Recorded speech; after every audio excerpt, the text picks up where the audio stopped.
Good morning, everyone, and welcome to the Don Norman Design Award Summit 2025. It is wonderful to see so many of you here at Singapore Polytechnic Convention Center. Before we begin, please direct your attention to this important safety message from the venue.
Good morning, and as we settle in, please set your mobile phones to silent so we can all enjoy the program together. You will also notice that DNDA works a little differently from a typical conference. Throughout the summit, we will invite you to be part of the conversations here at Design Your Conference website at dyc.sg. This is a space, Emma, where we can all share our reflections, respond to prompts, and contribute ideas that will shape our conference and other interactive sessions. It's like live streaming, but way cooler. Yes, definitely. It is so simple to use. Just open dyc.sg on your phone, and you can start posting or reading what others have shared. You can also scan the QR code on your event tag. You have your event tag with you to get into your individual access into dyc.sg. And if you would like to share what inspires you today, our official hashtag is hashtag DNDA25. Please post your thoughts and photos and be part of the conversation online. So the event will begin shortly, so please take your seats as we start to prepare for our guest of honor.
Ladies and gentlemen, please join me in welcoming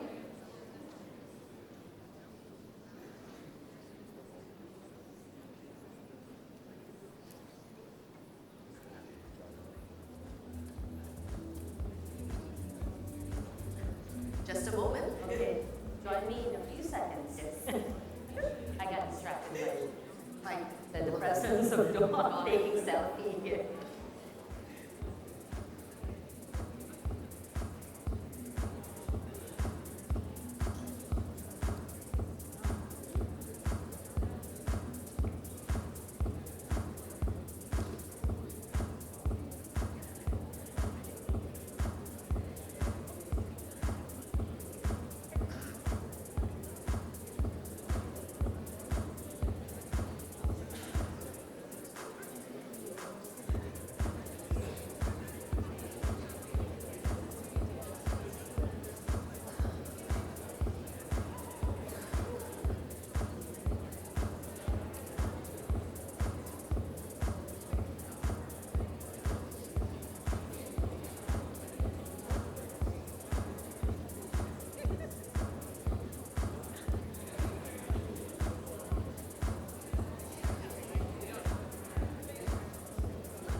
Ladies and gentlemen, please join me in welcoming our guest of honor, Dr. Janil Puchucherry, Senior Minister of State for Education and Sustainability and the Environment.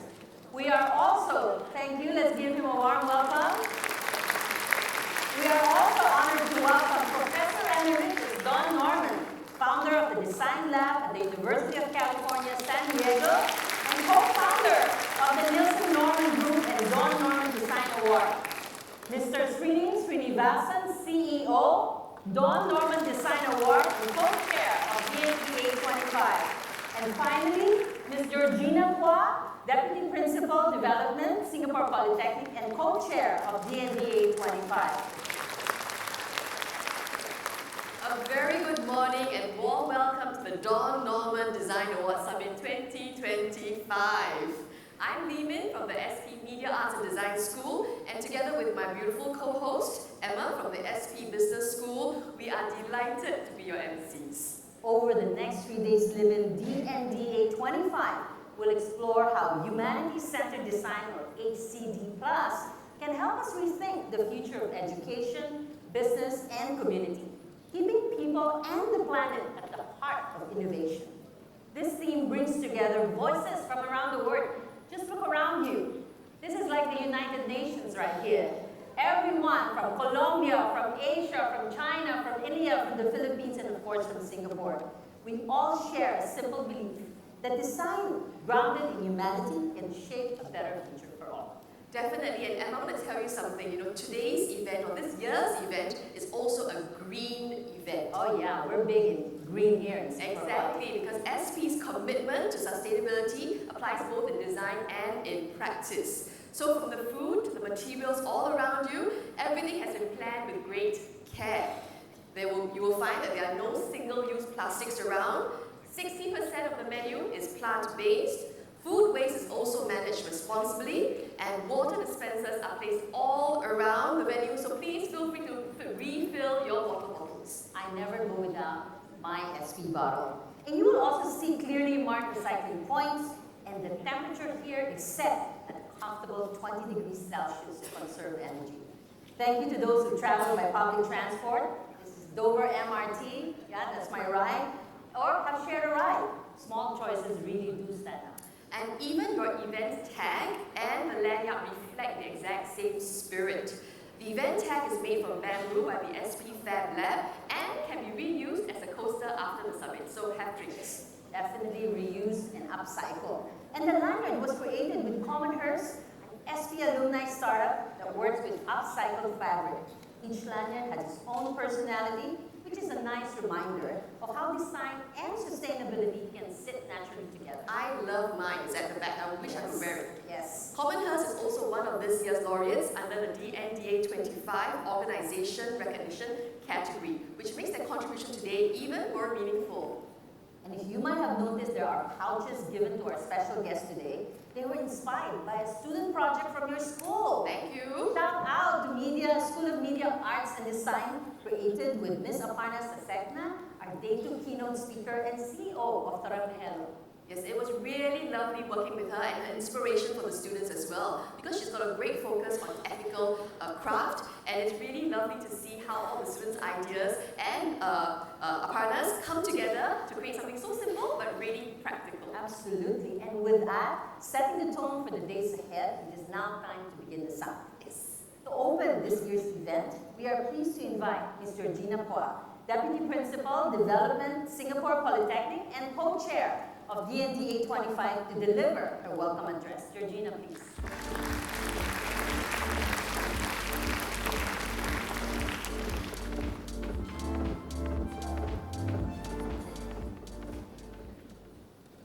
Dr. Janelle Puchachari, Senior Minister of State for Education and Sustainability and the Environment, Professor Emerita Don Norman, founder of the Design Lab at the University of California, San Diego, co-founder of the Nielsen Norman Group and Don Norman Design Award. Mr. Srinivasan, CEO and co-chair, Don Norman Design Award, Excellencies, distinguished guests, colleagues, ladies and gentlemen, good morning and a very warm welcome to Singapore Polytechnic. It is wonderful to see all of you here gathered here for the Don Norman Design Award 2025, or DNDA 25. This summit holds a special significance for us at Singapore Polytechnic.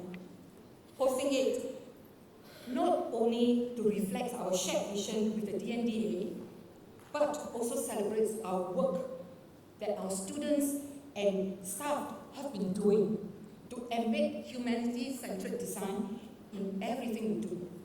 Across all, we teach how we collaborate and how we serve the community.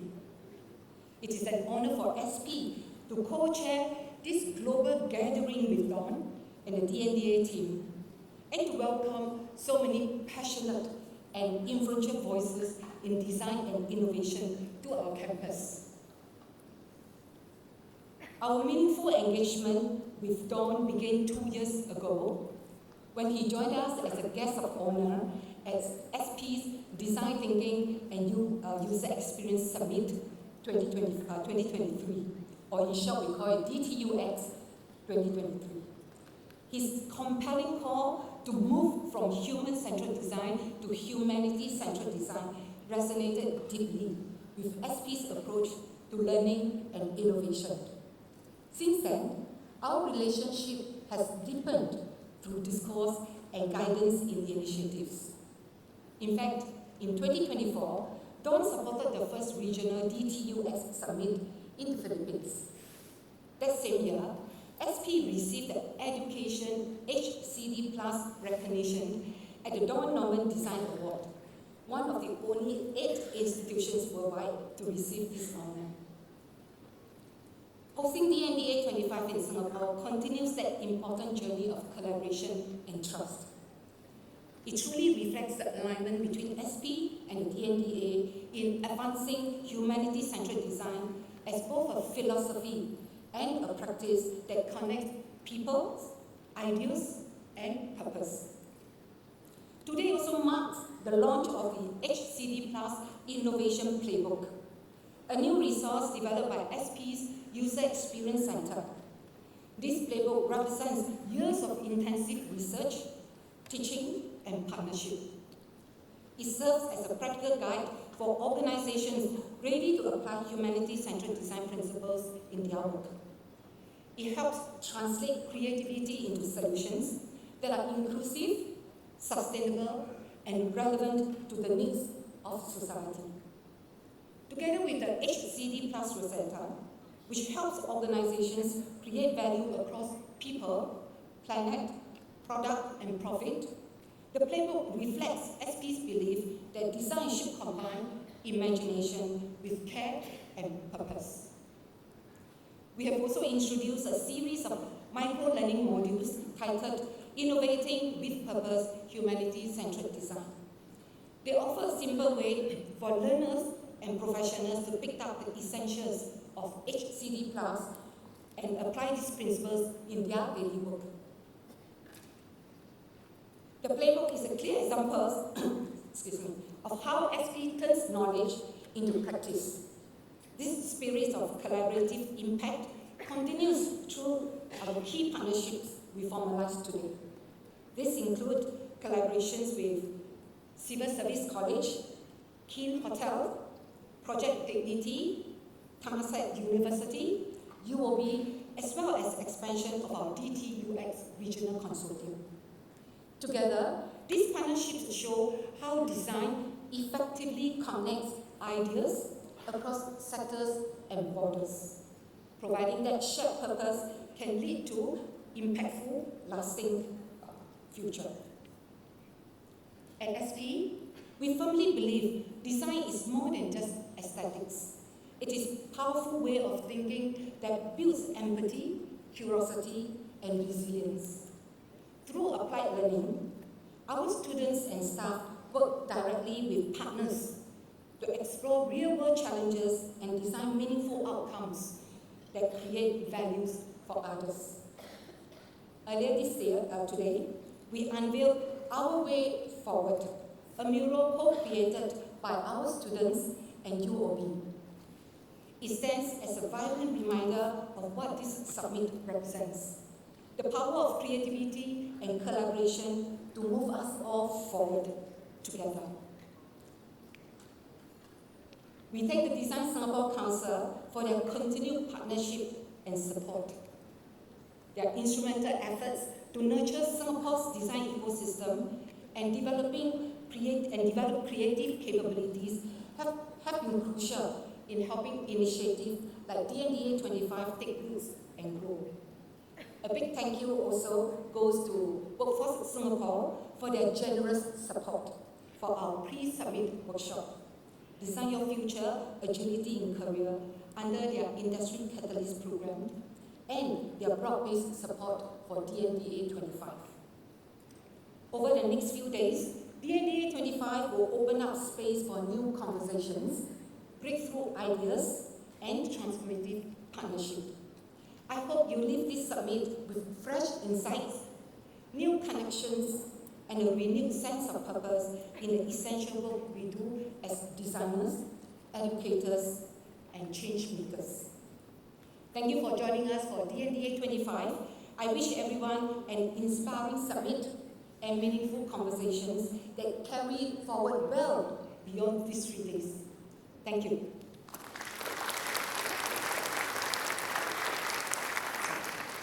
Thank you, Georgina, for the message. We definitely look forward to the very meaningful and thoughtful conversations that we have across these 3 days and beyond. We now invite Mr. Srinivasan, CEO, Don Norman Design Award, and co-chair of DNDA 25, to deliver his welcome address. Srini, please.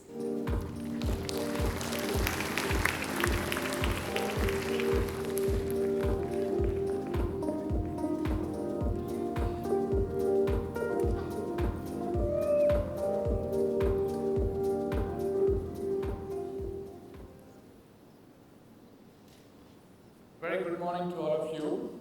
It's my absolute honor and pleasure to welcome all of you on the DNDA 25, where we gather to explore, discuss, and reimagine the future of humanity-centered design.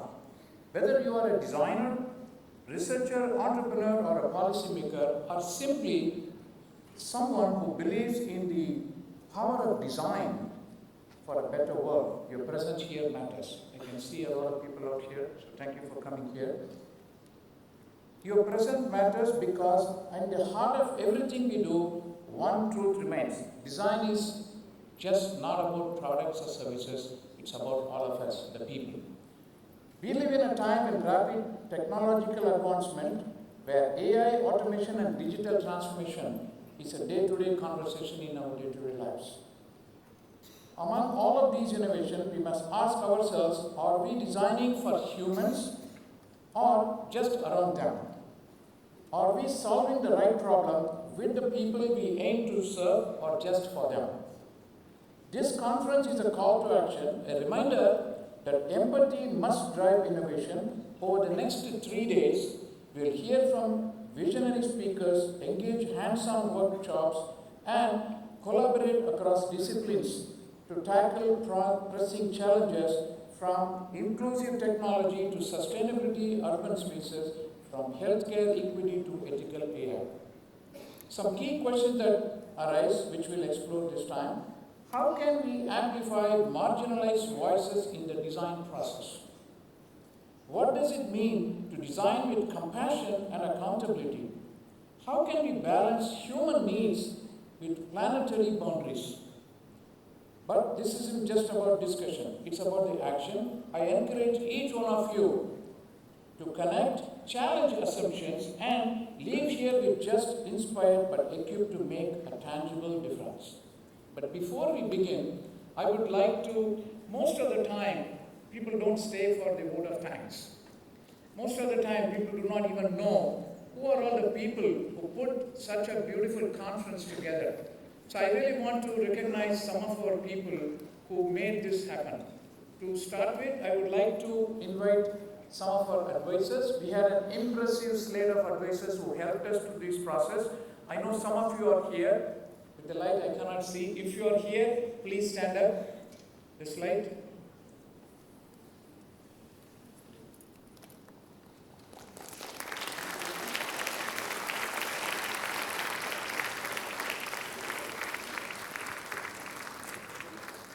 Thank you for coming. Nandita, you made all the way. So she did not have the visa until yesterday afternoon around 7 o'clock Singapore time. But she still made it, get the visa, rush to the airport, come straight from the airport. Thank you for your dedication and support. We really, really appreciate Nandita. Next is the whole DNDA was put together by a set of very committed people in San Diego, except one guy, that is me, who lives in Shanghai. So I would like to introduce our board, Anil Kripalani, who is the chair of our board. Also, Professor Rao Machiraju, and the only one, Don Norman. We all know him. And we could not bring Arlene. She had some other engagements, so she could not come. So this is the board that meets every week to see how do we take the DND to the next set of objectives that we set ourselves. For any organization, this is the backbone. We don't talk about them. They are the ones who make day-to-day scenarios. Get people to travel, get people to come to these audiences here, and make everything possible on a daily basis. So I would like to invite Christine and Anthony to stand. Anthony is our design champion. Anything that you see on our website is only because of Anthony and his team, Leo, who is not here today. And Christine makes sure everything goes well.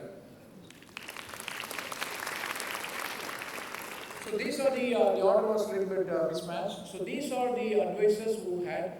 Every year we have selection of DND awards. It's not a simple task for us. It's not like any other award that you have seen during so many awards that you have seen. So these are the people who spent hours and hours and listening to Don and me to say, how do we judge?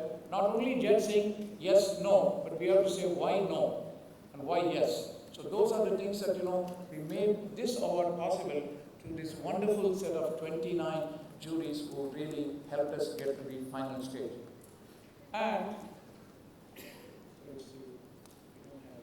so the other thing which I do not have the picture is Georgina spoke before me. We are the co-chair. But behind Georgina is a wonderful, wonderful team. So I would like to have Asnan, Suin, everybody who played a part. Please stand up wherever you are.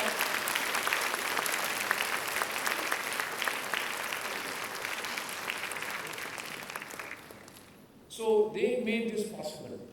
And finally, all of you, without you, this conference would not happen. So thanks for spending your time and making this a reality. So this is one of the largest. We have been only a 2-year-old baby in terms of DNDA. We are all very old people, but the DNDA is a very young, very energetic 2-year-old organization. And we are really, really happy to see in the very second year we we have such a big audience for us. So thank you very much. In the next 3 days, you're going to enjoy very powerful speakers. One thing I would like to ask you to pledge yourself. When you leave this conference, 2 days from now, please make a note of one thing that you will do which will be aligning with the humanity-centered principles, and remember it, write it on your desk so that you remember and make a change. If each one of you made one little change, this world will be a better place. Thank you very much. Enjoy the conference. Thank you, Srini. That was very rousing and inspiring. We met Srini yesterday at the workshop, and he's wearing this beautiful pin. And he gave it to me, and he said, "Do you know what this pin stands for?" And I said, "Absolutely. In Singapore Polytechnic, we infuse all our curriculum, all our modules with the 17 UN SGD goals." So yes, definitely. So that's one of the things that we all come out here thinking about humanity and thinking about sustainability. We are deeply honored to welcome our guest of honor, Dr. Janil Puchucherry, Senior Minister of State for Education and Sustainability and the Environment, to deliver his address. SMS Janil, please.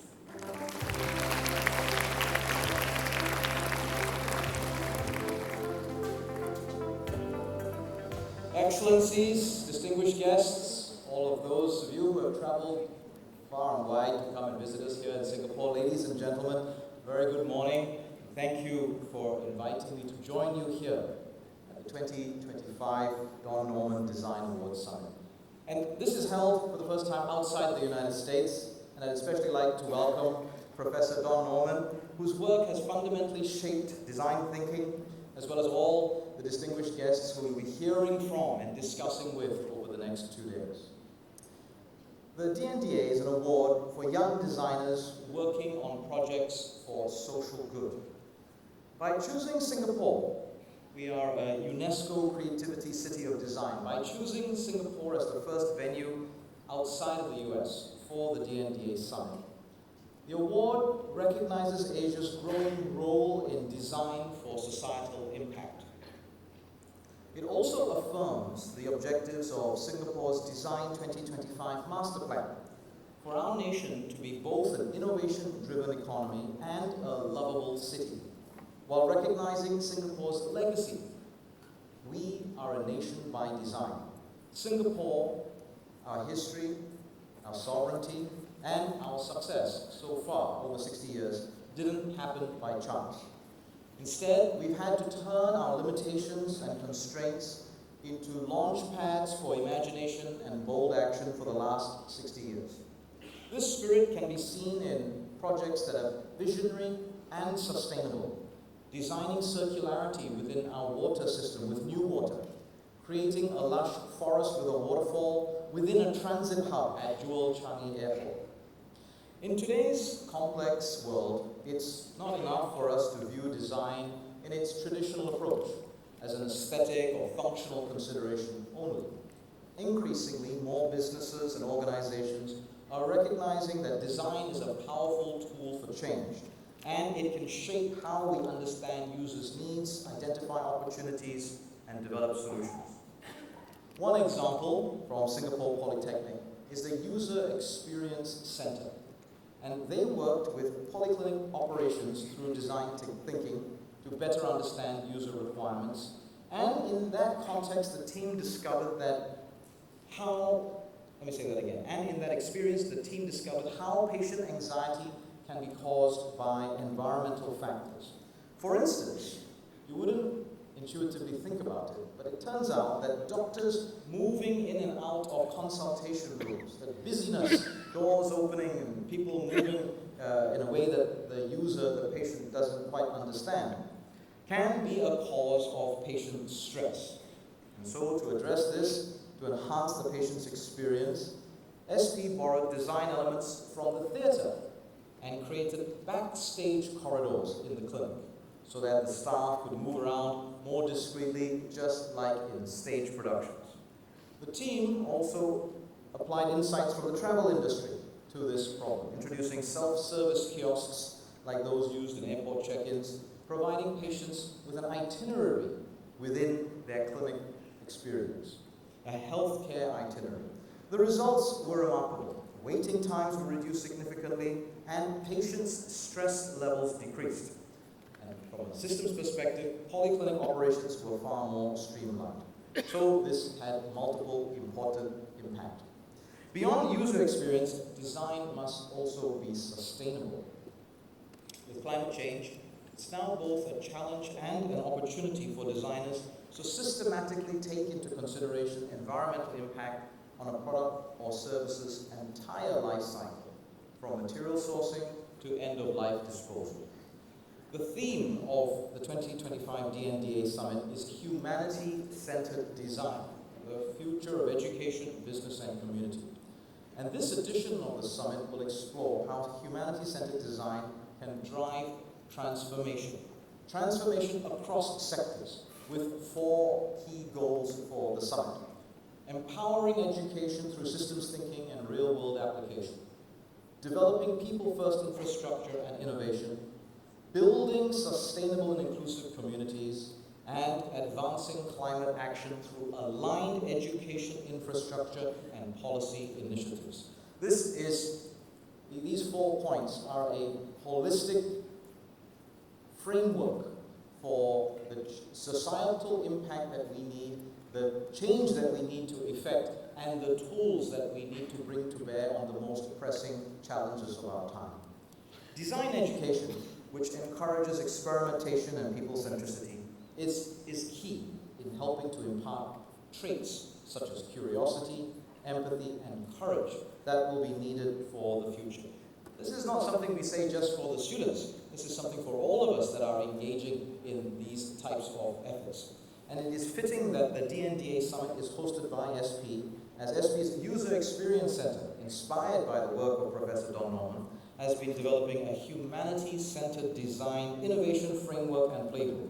It shows how HCD Plus can be applied to education and beyond, and how it enables designers to become facilitators of change. Today, I'm pleased to announce the launch of this HCD Plus Innovation Playbook, designed for practitioners, leaders, educators, and students. It offers practical tools and strategies to foster meaningful, inclusive innovation and complements a national design education, architecture, and our capability building efforts. In addition to the launch of the playbook, there are partnerships being formalized today, including the renewal of the SP-UOB collaboration and the expansion of the Design Thinking User Experience Regional Consortium, DTUX. This promotes cross-border exchange, and it builds design thinking capabilities within the region, working with 7 regional universities. All of these efforts, the summit, the playbook, the framework, the partnerships, the products, the centers, but most importantly, the people.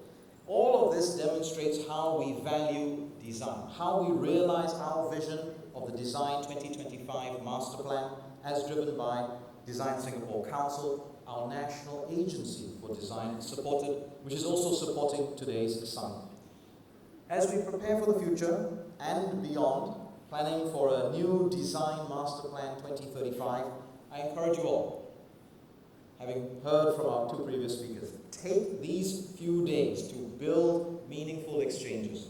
Take these days to develop collaborations, and leave these few days with a plan to apply humanity-centered design in what you do.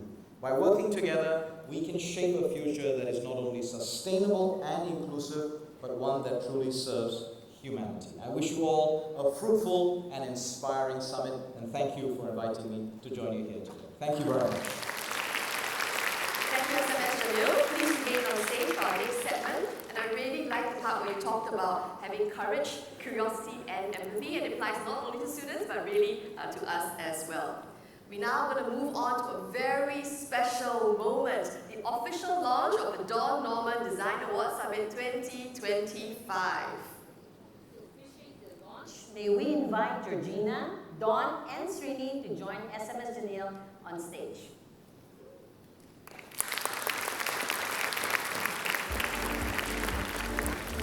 We'd also like to invite Ms. Yap Zhijia, Director, Enterprise Professor Tan, Deputy Director, Industry, Design Singapore Council.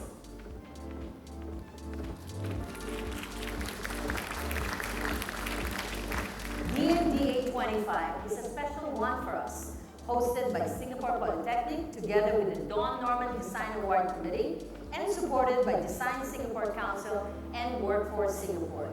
This is the first time the summit is being held outside the United States, and the first time it is in Asia, and right here in Singapore as we celebrate SG60. This moment also marks the unveiling of the SP Humanities Centered Innovation Playbook. Created by our User Experience Center, it reimagines design beyond the individual by considering the collective well-being of people and the planet. It brings together guiding principles and a clear design process that reflects how SP applies design to the real-world challenges across education, industry, and the community. All right, I think it's time for the moment everyone has been waiting for after that nice selfie by Don Norman himself. SMS Janelle, Georgina, Dawn, and Srini, on the count of 3, we invite you to place your right hand on the pedestal to launch DNDA25. Everyone, would you please count with us? 3, 2, 1. And there it is, ladies and gentlemen.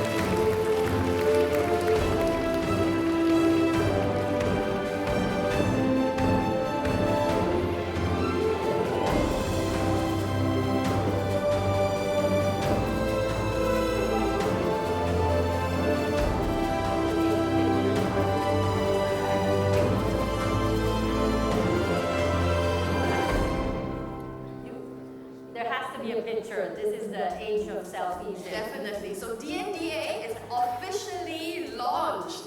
This marks the start of a new chapter that unites educators, designers, and change makers to reimagine how we can create positive impact on the planet and the communities that we live in.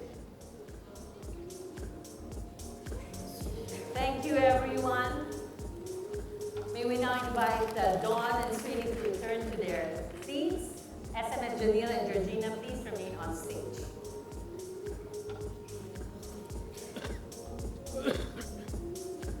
We now shift to a moment that is just as meaningful as the launch itself. We recognize the partnerships that have shaped SP's work in design and innovation. These collaborations with educators and institutions form an important foundation for the HCD Plus movement, strengthening a shared network for design-led education and innovation across borders. To begin, we invite Kun Chalati Charachaku, Charge d'Affaires from the Royal Thai Embassy in Singapore, to join SMS Janil and Georgina.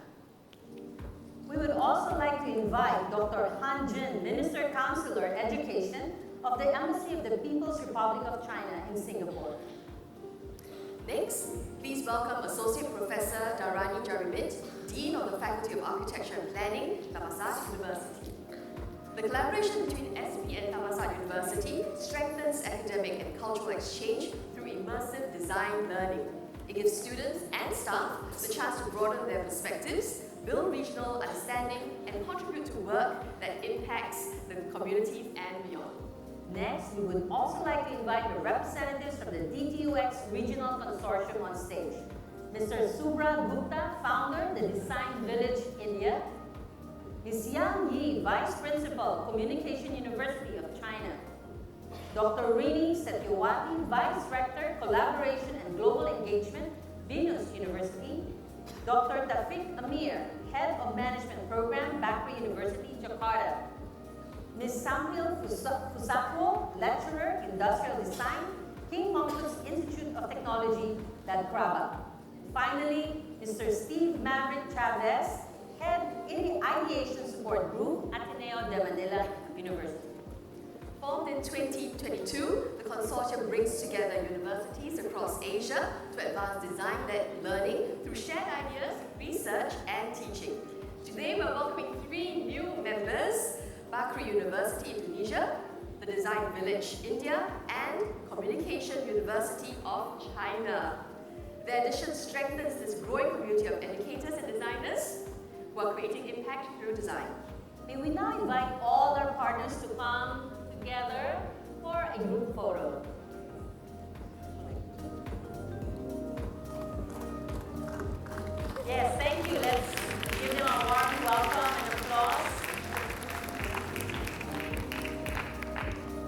for the next shot, I would like to request and invite everyone on stage. Oh, they're still taking pictures? Yes.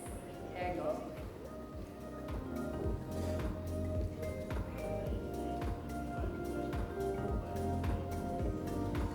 Thank you. For the next shot, may I invite everyone to please cross your arms like this.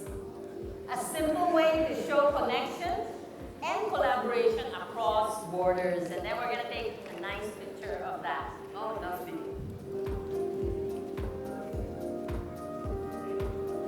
Right. Thank you, everyone. What a lovely sign, a very meaningful way to actually celebrate these partnerships. SMS Janil and Georgina, please remain on stage before we move on to the next section. The other partners, thank you. You may take your seats. We now move on to the next segment, which highlights how design and innovation take shape through our industry partnerships. This collaboration shows what can happen when education and enterprise come together to create impact for people, businesses, and communities. To begin, please join me in welcoming Ms. Janet Young, Head of Group Channels and Digitalization, Strategic Communications and Brand UOB, to the stage. The renewal of the partnership between SP and UOB reflects our shared commitment to nurture innovation, entrepreneurship, and industry engagement. Through internships, mentorships, and collaborative projects, this partnership continues to prepare students to create powerful impact in business and community. Next, we would also like to invite Mr. Lam Kai Wan, Institute Director, Civil Service College, to join us on stage. Through this partnership, SP and CSE are working together to advance innovation in the public sector. This includes co-developing learning programs, projects, and knowledge-sharing initiatives that support public agencies in addressing complex challenges with empathy and creativity. Next, we would like to invite Ms. Wang Chiu Yu, Group Chief Revenue Officer, Kin Living, to join us on stage. This collaboration creates meaningful industry exposure for students across hospitality, entrepreneurship, and digital transformation. Together, both parties will develop projects, internships, and innovation activities that shape guest experiences through creativity, technology, and humanity-centered design. So, Emma, did you know that our sound and music students are going to be creating soothing, immersive music for Kin Hotel's guest rooms to create a beautiful sleep wellness experience? Wow, for an ex-hotelier like me, that's really my lane. I love the Kin Group brand. I've seen it. We're also working with them. Business Innovation Center. Finally, may we invite Mr. Christopher Paul, Assistant General Manager, Project Dignity, to join us on stage. This partnership between SP and Project Dignity reflects a shared belief in inclusion and opportunity. By developing training pathways, learning journeys, and social innovation projects, this collaboration supports persons with special needs in building skills, confidence, and meaningful roles within the community. Very, very important and meaningful indeed. I love that. May I now invite all industry partners to come together for a group photo to commemorate these partnerships and the shared purpose that unites us today.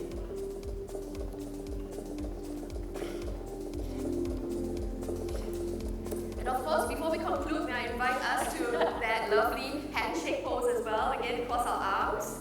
This is going to trend. Hashtag Cross arms. Cross arms. Shared purpose.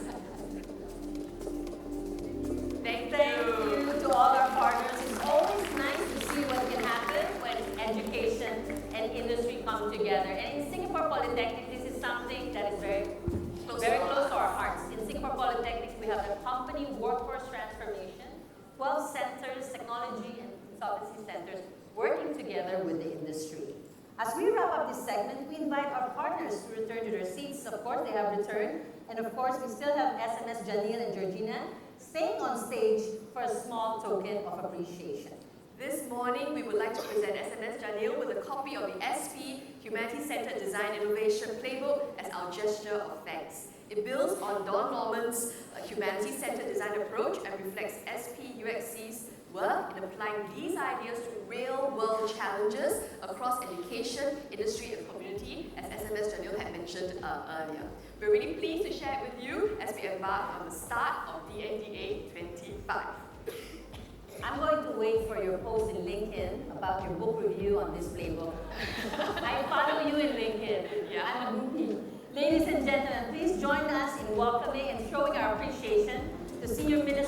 up for business to Sherry. Thank you, SMS Neil. And we're going to visit exhibitions outside. Yes, and all of us have a chance to do so later too. Yes.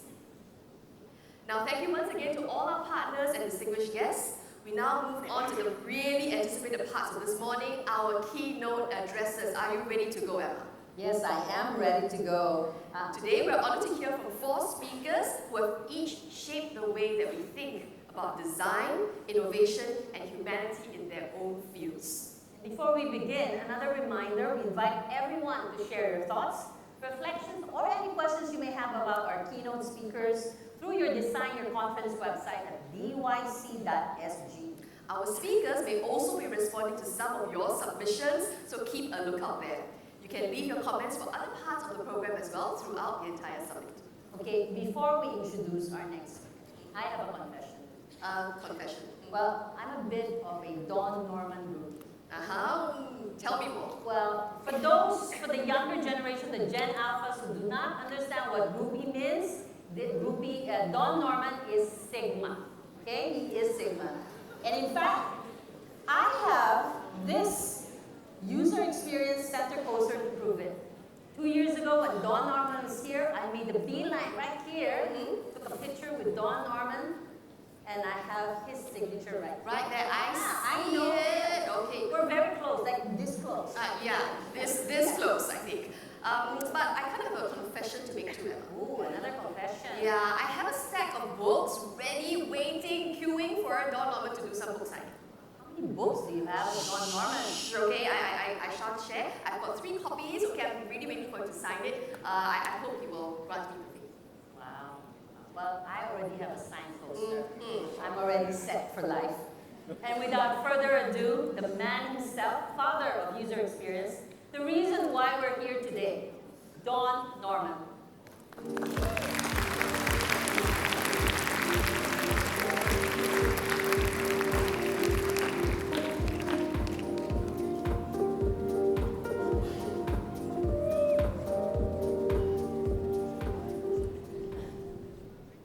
Thank you, everyone.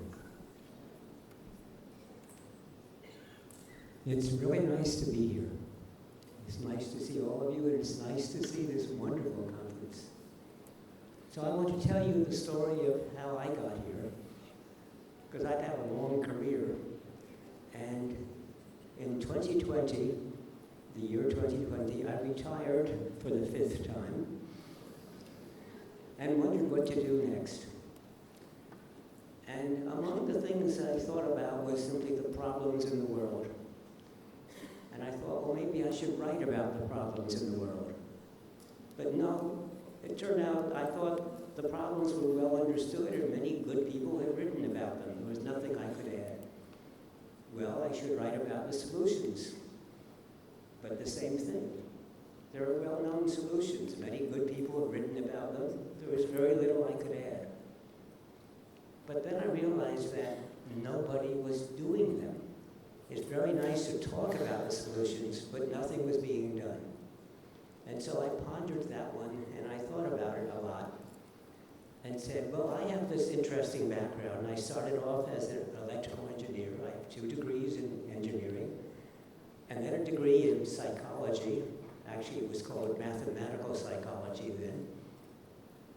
And then I became, well, a psychologist, and then a cognitive scientist.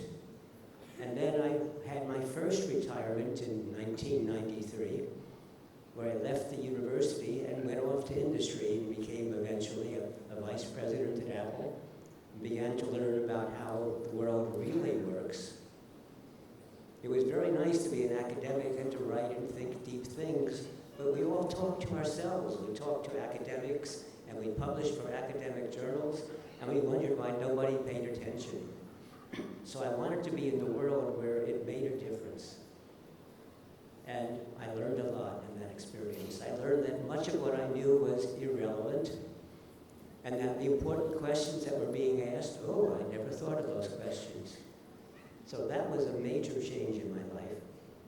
And since then, I've done more and more things, went to other companies, started a company, Started a Nielsen Norman Group, which is still active, started another company. It's been an interesting life. And then I was finally brought back to the University of California, San Diego, by the Chancellor, Pradeep Khosla, who wanted me to start a design group.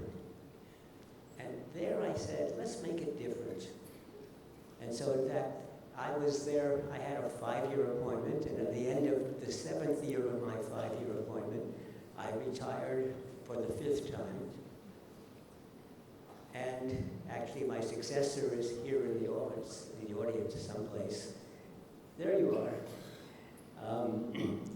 And who has made the Design Lab, transformed the Design Lab into a truly international organization. And in fact is here in Singapore, not only to receive a reward from the Design Norman Design Award program, but also to join in collaboration with the Singapore University of Technology and Design. And by the way, when we gave the award to San Diego, I kept out of it because I obviously have a conflict of interest. So I'm pleased to say that the international judges said, this is a wonderful proposal.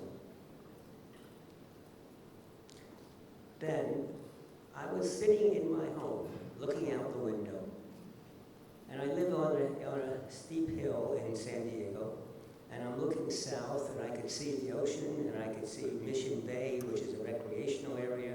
I could see the city of San Diego. I could see homes. I could even see the mountains of Mexico. And I said, you know, almost everything I see is artificial. Mission Bay, this wonderful recreational area, it was a swamp. It was transformed.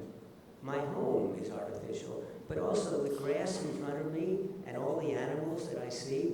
We have lots of different animals, plants, coyotes, all sorts of things inhabit where we live. But this is a steep hill, and my house is on a flat piece of land, which meant actually it was artificial. It was carefully changed to be able to allow the house to be there. This section is called Wesley Palms because it has many, many palm trees. Now, palm trees are natural, except they were all planted by people. And all those animals exist in this artificial habitat that was designed by people, which now actually accommodates the rabbits we see, and the coyotes we see, and the hawks, and the hummingbirds, and all the other animals that are around. So everything is artificial, and I can see the mountains of Mexico, where the mountains are real, but the notion of a nation is artificial. It was invented. That means it was designed. Not by professional designers, obviously, but it was designed by people who tried to change the world and redefine how things worked. And if it was designed and if the world today is a mess, well, maybe we can undesign it. We can redesign the world. And that's where I started this endeavor. I started by thinking about it and writing a book. I write books. And after I finished the book, I said, okay, but here we go again, simply saying words. And I wanted to accomplish something real. And so, together with a few of my friends, in fact, the people that you saw on the slide, the board, that is today the board, decided they wanted to have a design prize in my honor. And I resisted that for a while, and finally accepted it. But their notion at first was that we should find really important people who have done wonderful work and give them prizes. And I said no. And why do I say no? Well, because I've gotten lots of prizes. And it does not change my life. It's too late. It's nice to get a prize. It's nice to be rewarded. But it's not going to change what I do. When you really want a reward, it's when you're starting out and then you don't get it. And so we decided that what we would do is reward early career people, not young people. We don't care how old they are. And some of them are in this audience, in fact, who are in their 70s. This is the first time we're going to do this kind of work. And what kind of work? Work that makes a better world. The name of my book is Designed for a Better World, one that's meaningful, sustainable, and humanity-centered. So it had to be something that was among the major 16 Sustainable Development Goals of the United Nations. Number 17 of those goals is that these are big problems, we must band together to solve them. So my organization, DNDA, is one of those that is banding together to try to solve them. So we started off by giving awards to early career people. And in the first year, we were amazed by the fact that we got applications from 26 different nations, and they were wonderful. It was a tremendous amount of work to do this, but those applications were so wonderful, it made it all worthwhile. We also decided that, well, how do they learn some of the skills? So we should reward educational groups that train people to do these wonderful sustainable development goals. And then we also discovered that a number of the groups that were doing work, they were really excellent work. But we looked at it, and yes, they were all early career people, but they all were part of a larger organization. And we said, well, that isn't fair. They get their funding and they get advice from this larger organization. But the work was so wonderful, we decided to reward the organization. So that's how we started. We also realized that we were international. We wanted to be international. The problems are too large to be in one location. And so we decided that we should have an annual meeting where what we do is we honor the recipients of the awards. We also bring in other groups who have been working in these areas. And I said, I want them to tell us not the wonderful work they've done, I want them to tell us the failures they had. Why do I emphasize failures? 2 reasons. First of all, you learn from your failures. You don't learn very much when you succeed. When you succeed, you say, see, I'm good, I'm smart. But if you fail, you have to stop and say, well, what happened? Where did I go wrong? And you have to think about it, and you learn. So, in fact, the word failure is a bad word. It ought to be thought of as a learning opportunity. I keep pointing out that scientists don't fail. What a scientist says is, I've worked on this problem for 2 years, 3 years, and it isn't working. I guess I'll try something else. They don't think of it as a failure. They think they've learned a lot, but they're now moving on. This year, we're building on what we learned from last year. And this conference is different than the one we ran. And it's different in a very important way. First of all, we are going to reward early career people. Yes. Second of all, we're going to reward educational institutions. Like, well, as you've already heard, Singapore Polytechnic was one of the ones that was rewarded. And we also want to reward the organizations that are supporting these things.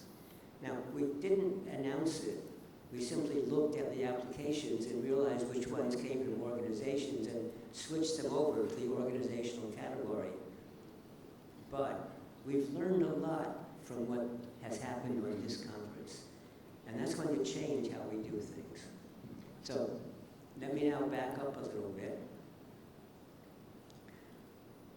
I spent a week in Bangalore, well, actually several times in my life, but more recently it was, I don't remember, 2 or 3 years ago.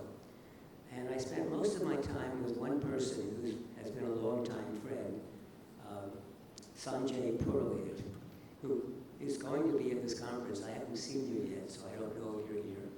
Ah, yes, here he is, right in the front row.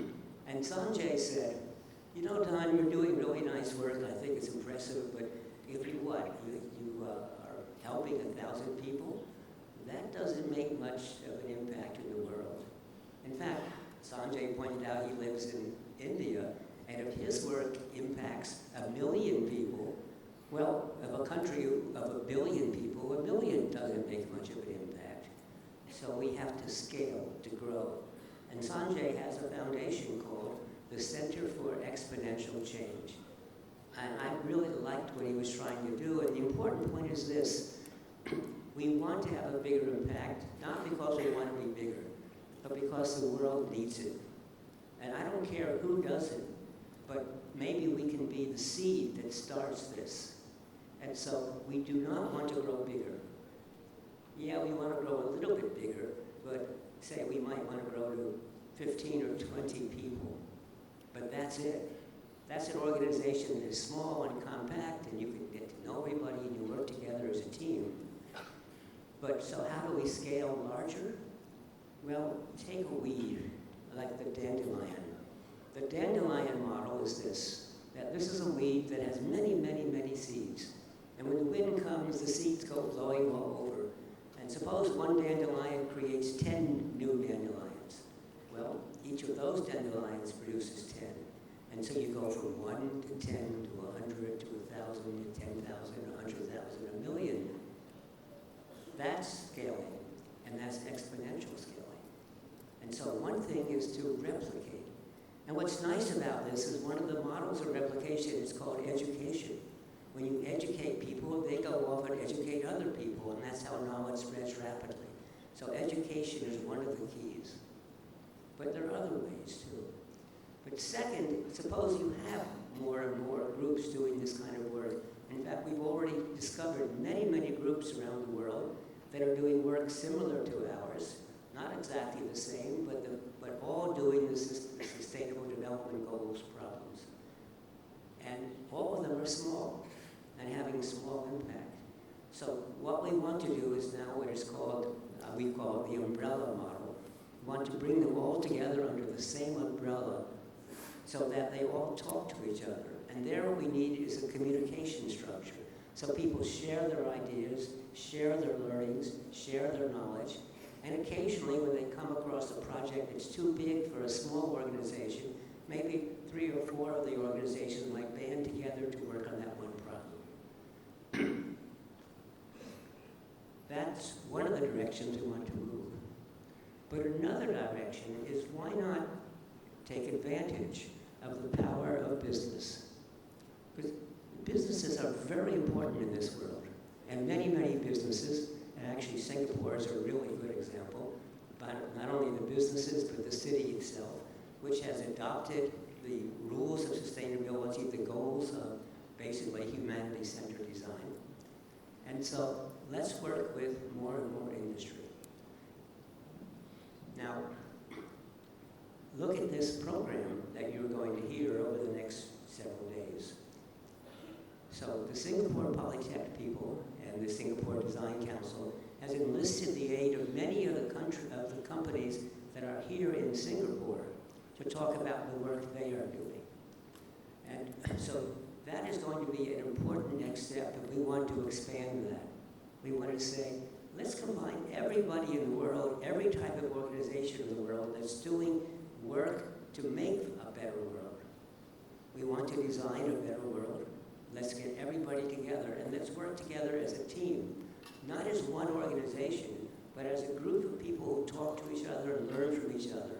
And that this annual summit that we are now at will expand to be the hub of the communication network, where we share our ideas and our learnings, and we tell people, here's what didn't work, here's a wonderful project I tried, and here's where I had difficulties, and here's how I overcame them, or here's where I was unable to overcome them because the number of problems we had were too extreme.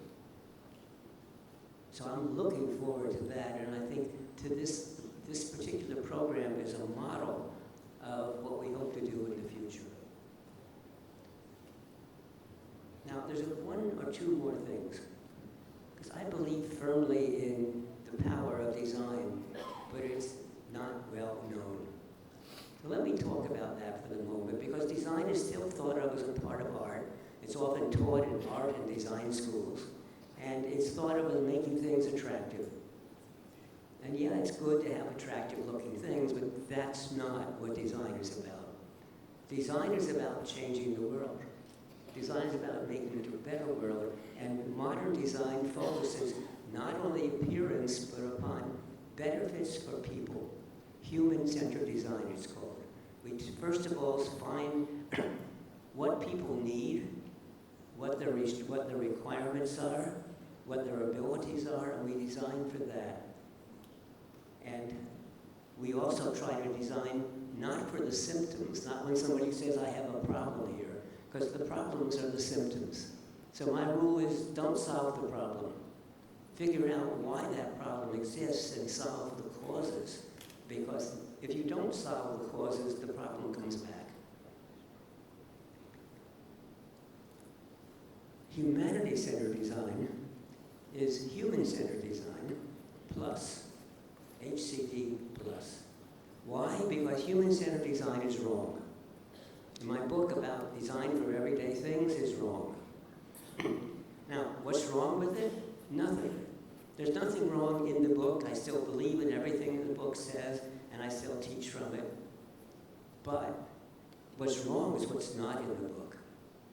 And what's not in the book is how the world is being destroyed by mining to get the wonderful material that we use to make our designs. We to mine to get the energy sources that we use to power the work, the manufacturing. That also pollutes the air, the earth, the land. It's wrong about how we destroy cultures, especially with our digital technologies, which are addictive, and especially with the digital technologies that make it much more practical and efficient to just spread lies and misinformation. So, design is also facing some challenges today because we are in the midst of a number of different technological revolutions. Everybody knows about generative AI and the new chats. That's only one of them because we have all sorts of new materials. We have new manufacturing methods. We have new sensors which allow us, for example, to find out what's going on inside the body, oftentimes from just sensors outside of the body. We can find out what's going on the earth from sensors and satellites that are extremely valuable for farmers, for example. There are all sorts of new things that are happening rapidly in this world. We have new forms of communication. And yes, we have a new form of thinking. It's artificial, but it's very powerful. And it will change the world because the development of generative AI is one of the biggest technological changes that has happened over the lifetime of the planet. Yes, there have been other ones like the development of language, the development of writing, but this one is different because all the rest was people are really good at invention and inventing things that change their lives. And these are all tools and ways of thinking. Whereas here, we've invented a tool that it thinks by itself. And we're at the early stages, so don't take what they are doing today as what they're capable of. Because it takes 15, 20 years before we understand new technologies and before they get developed to a sophisticated form that we begin to understand. This is just the beginning. And yes, there's going to be a hype, that is, we're going to overestimate it, and then we'll lose interest, but it will come back. And so, how is that going to change everything? Well, I think it's going to make us more powerful, because it will take away some of the drudgery of the work that we do and allow us to spend more of our time being creative and thinking and being people and working with people. And so that brings me to my next and last step. I believe that design is a wonderful field because, designers don't know anything. And that's a virtue. That's good. That's good. Because we don't know many topics. What we have is a system and a way of working, a way of being creative. Now, when I used to teach, I used to worry that if I taught the students too much, I would destroy their creativity. If I teach them in science, for example, what we understand about human attention, that was one of the fields I studied, the more I would tell them about my ideas and what the ideas were current in the field, the less they would be able to come up with a whole brand new approach to it. So you have to know enough to know what you're doing, but if you know too much, you get stuck in the old way of thinking. In fact, the way I used to work was I would change fields continually because I find that changing fields gives me a whole new insight and I can use the knowledge from the old field in the new one. And the first thing I would do in the new field is write an important paper. so that I was getting these ideas out before I learned too much. But I was careful. Having written the paper, I did not then tell anybody or submit it. Then I actually started to become an expert in the field, and I read the literature, and I went and talked to people. I read the books, I went to conferences, so that I wanted to make sure that what I said was correct. So when people had been able to show that some of my ideas were wrong, good. I took that out of the paper. And when I discovered some of the ideas had already been studied by other people, good. I gave them credit. But you have to be very careful about creativity. It's sort of a very delicate thing, because to make it creative, it has to be relevant and it has to work. But don't get stuck in trying to improve where everybody else has failed for many, many years. So design is powerful, but nobody knows it. And here's one of the problems. You seldom hear of a designer who has a senior position in the world, in countries, or in organizations. We need more designers who are chief design officers of companies, or senior positions in government. So, for example, take policies. Governments love to make policies, but they almost never think of that the field of design might be useful for policies. So the design policies quite often, first of all, they violate all the principles of humanity-centered design. They don't bring in the people who they're writing the policy for to help them write the policy. Second, they don't test them.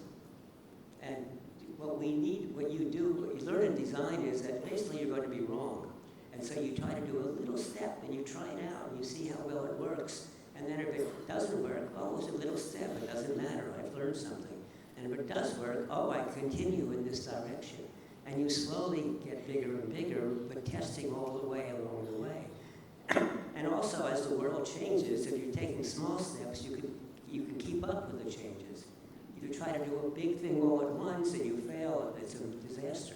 And you will fail if you try to do it all at once. So why aren't designers in these positions? And I think we have to change design education so that, among other things, you learn about how the world works. You learn about how business works. You learn about politics, because politics is an important part of life. And many people say, I don't want to do politics. But politics is good. The good politics is this. When you get different people together, like this group, I am sure there are many topics on which many of you will disagree with one another. And that's okay, because you come from different backgrounds and you have different points of view. And the good part of politics is taking people who disagree and trying to understand the disagreements and why they believe in that. Because quite often, their ideas are correct, even though they contradict one another. And so what you have to do is learn how to find a way of bringing all these together and finding a solution that satisfies everybody. That's the good part of politics. And so I want more designers to understand politics, to understand business, to understand how countries work, to understand the world. And then finally, we will be able to take the power of design to bring together many different disciplines. Remember, designers don't know the disciplines, but designers are really good at bringing them together and being the conductor that makes them all work together. And that's my hope for the world. That, first of all, we're going to make it a better world. We're going to center ourselves on humanity and the problems that all of us face. We do not design for you, we design with you. It's called collaborative design or participatory design, because when you come into a new community and you try to introduce something, they won't accept it unless they've had a major say in what it is. And that's part of humanity-centered design. So that's my hope. The goal is to change the world, to make a better world. Thank you. Thank you, Don. Thank you, Don. What an incredible way to open DNDA25. there were so many things that when I was listening to Don, so many things in my head. And to all my students in the audience, make sure that you capture a lot of the things that Don has just said for your digital journaling, but here are some of them. Just a couple of days ago, I attended also a career, Design Your Career workshop, thanks to SPDTUX and WSG. And the decision engineer from Stanford, Ms. Michelle Florendo, who's right here in stunning blue jacket. She talked about divergent to convergent thinking. So I thought this is very much aligned to what just Don Norman had said just now. Thanks for reminding us that humanity-centered design isn't something that lives in books and classrooms. It's about moving from insights to actions. It's really a leadership mandate. You know, we talked about politics just now. So let's all take inspiration and re-examine our products, our policies, our learning spaces, our working spaces through the lens of humanity and not just efficiency. Next, we are honored to welcome Mr. Siddharth Chatterjee, United Nations Resident Coordinator in China. With nearly 3 decades of experience in sustainable development, humanitarian response, and peace building, Siddharth has led efforts in some of the world's most complex regions. His lifelong commitment to human dignity and inclusion reflects the very essence of design for humanity. Please join me in welcoming Siddharth.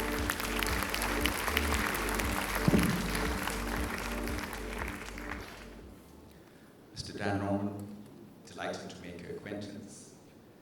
Ladies and gentlemen, perhaps I will start from where Dan left his message. For the first time, humanity is in peril. And I'm starting my remarks on a very somber note. For the first time, post the Second World War, we are witnessing an interlocking crisis. An interlocking crisis so grave, it poses an existentialist threat to all of humanity. Let's do a quick stock takeover. Number one, we experienced a health pandemic not too long ago. And what the health pandemic exposed to us was the fragility of human health and health systems across the world. The COVID pandemic struck us like a bolt of lightning.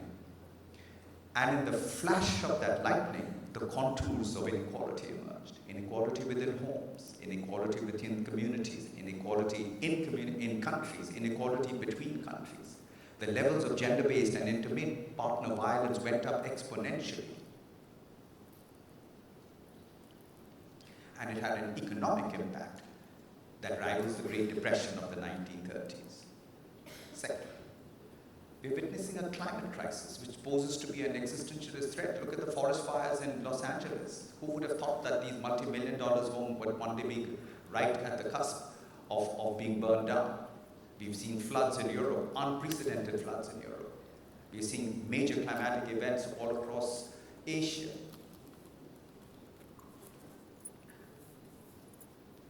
Third, conflicts.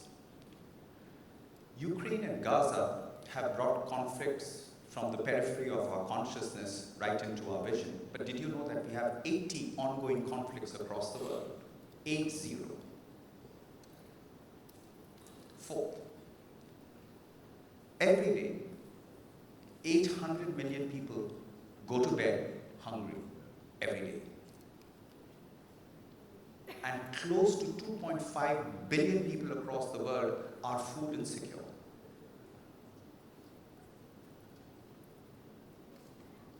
And lastly, we're seeing rising levels of inequality, which is unprecedented.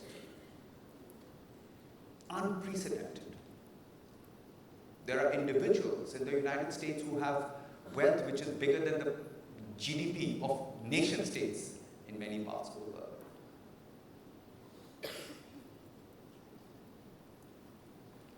And we've reached a grim milestone where over 130 million people have been displaced because of conflicts, because of instability, because of poverty, because of despondency, because of hopelessness.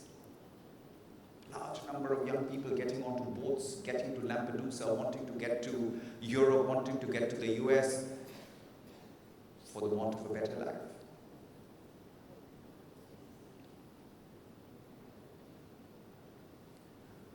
So therefore, the concept of human-centered design again comes back into focus. How do we redesign, resurrect a world which is far more peaceful, much more stable, much more prosperous, much more inclusive? The United Nations system, the entire multilateral system, is in jeopardy. We have a challenge in the Security Council. Most times everything gets blocked, vetoed.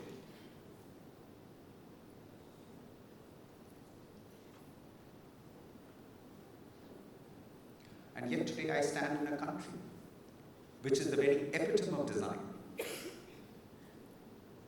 A tiny, inconsequential fishing village with challenges of cholera and malaria has transformed itself into one of the most modern cities anywhere in the world. In fact, it was this month, in 1978, when Chairman Deng Xiaoping came to Singapore. And he met Lee Kuan Yew. And he said, I want to create many Singapores in China. And guess what? Shenzhen, Suzhou.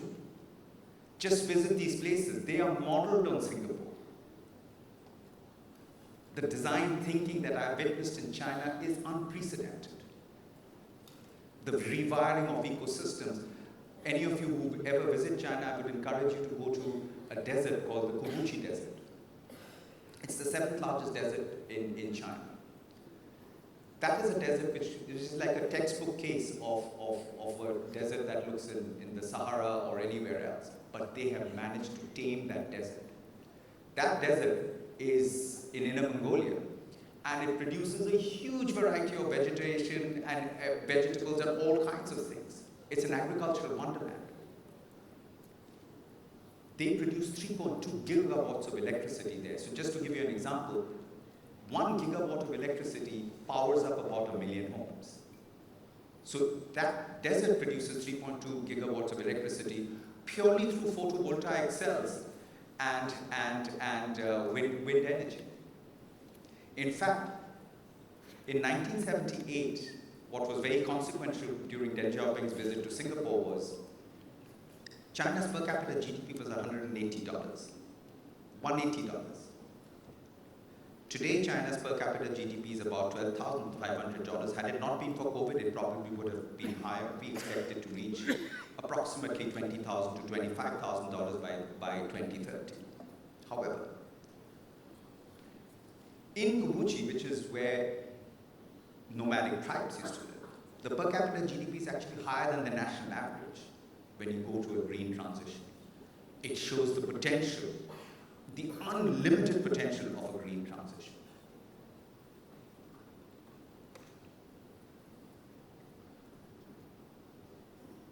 So back to where I began, we have the Sustainable Development Goals. All of us are wearing these pins, which is what it represents, the 17 goals.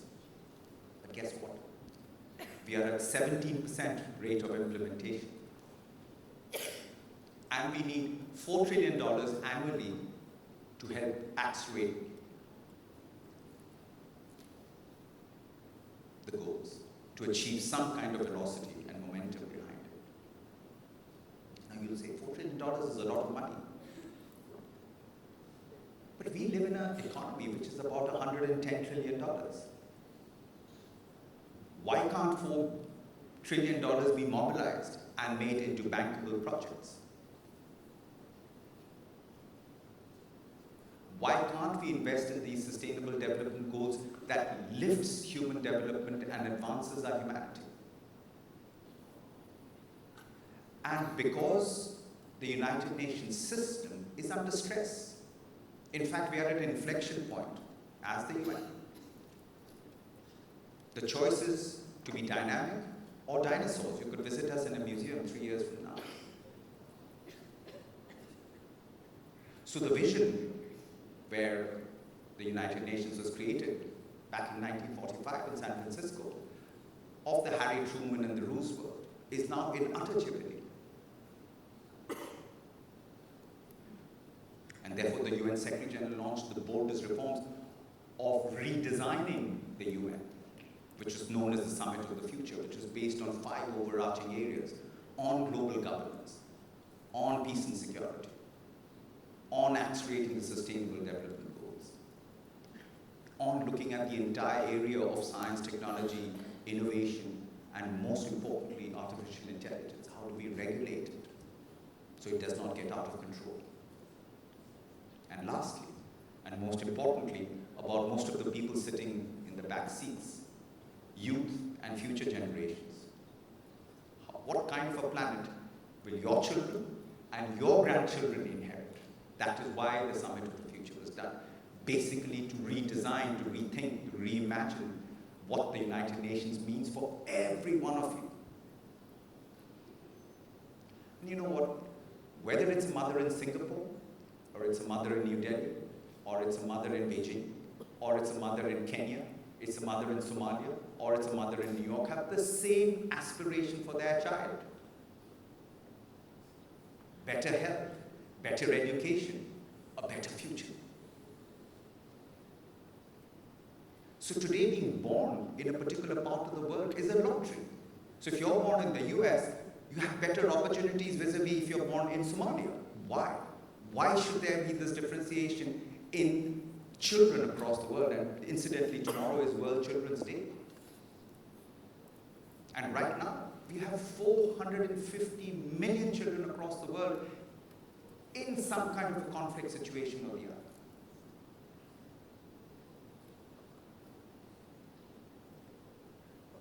We have seen great advances in science, technology, design, and yet there is an elemental and a very primordial side of our humanity which is so capable of being so destructive.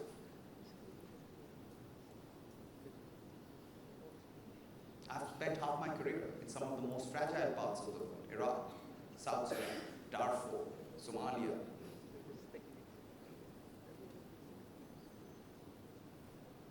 Bosnia-Herzegovina, where I started my UN career.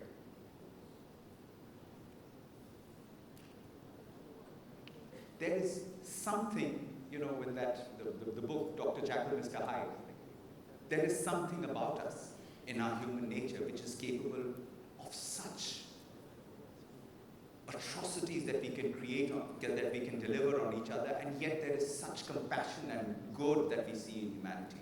This contradiction is very difficult to put together. And it is this contradiction that we are now confronted with, a contradiction which is so great that when I said to you at the very start that humanity is at perilously close, actually we are perilously close to the Third World War. And I don't say this lightly.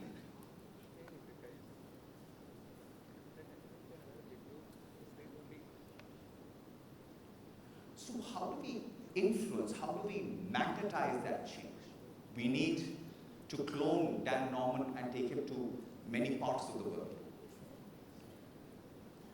We need to rethink the way humanity needs to look at progress. It is not to put the others down, it is the collective whole coming together. That is why the principle of the Sustainable Development Goals is to leave no one behind and to reach the furthest behind first. And I'll give it to you in pure economics.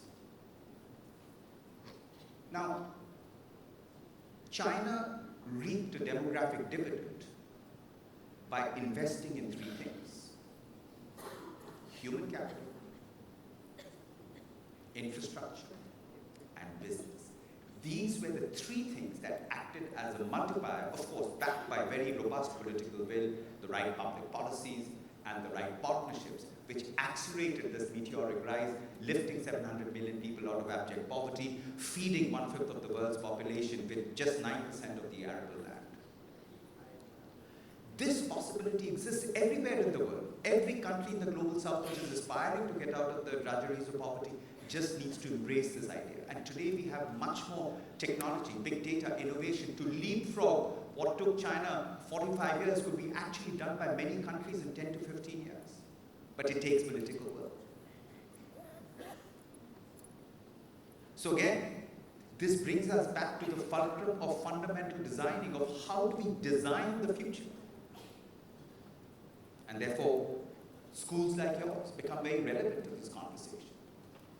It is just not the policymakers and governments that can do it. It will take the power and the intellectual capital of universities actually interacting. The new multilateral space will involve universities, will involve governments, will involve companies, will involve the private sectors, but it will need individual leaders that can actually rise up above the fray and look at the global human good, the global values.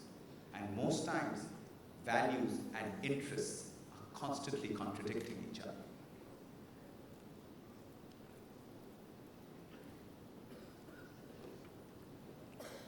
So perhaps you were not expecting remarks like this, because I probably have put a bit of a damper on the discussion today. But I really wanted to call it out to tell you what it is out there in the real world. You know, I love universities. You know, when I was at Princeton University, that was my greatest bubble I'd ever been in. But when I came out of it, the real world hit me. And that real world was very different. And therefore, I agree with Dan Norman. He went back to create a new structure at this university. He went back to bring it to reality, and that is the reality that we need to bring. We need academia to reinforce reality and reality to reinforce academia. But we do need a table which is meant for everyone. So I would just conclude with a tiny verse that our humanity, it's like a tiny bubble, gently tossed into a placid stream. With gentle splash, it sinks from sight and not again seen. But outward from that gentle splash, circling ripples tend. Who knows on what far distant shore the circling impulse ends. Thank you. Thank you. Wow, did he open with such a stark reminder? That caught my attention when he said, humanity is in peril. Can you imagine 80 conflicts worldwide? Yet I was very happy that he also lifted our spirits by showing us that the 17 UN SDG goals continue to spark real hope and real wins for humanity. A powerful call to design with courage and purpose. We're only halfway through the keynote lineup, and the themes are already weaving together beautifully. Our next speaker brings over 4 decades of experience in urban design. Siddharth, you have 30 years. He has 4. He's 10 years ahead of you. Planning and public engagement is the work that Daniel has helped communities, organizations, and governments come together to shape sustainable and resilient cities. His leadership continues to show how inclusive design builds trust and creates transformation from the ground up. Please join me in welcoming Mr. Daniel Isofano, Founding Principal and Chief Executive Officer of MIG. Daniel.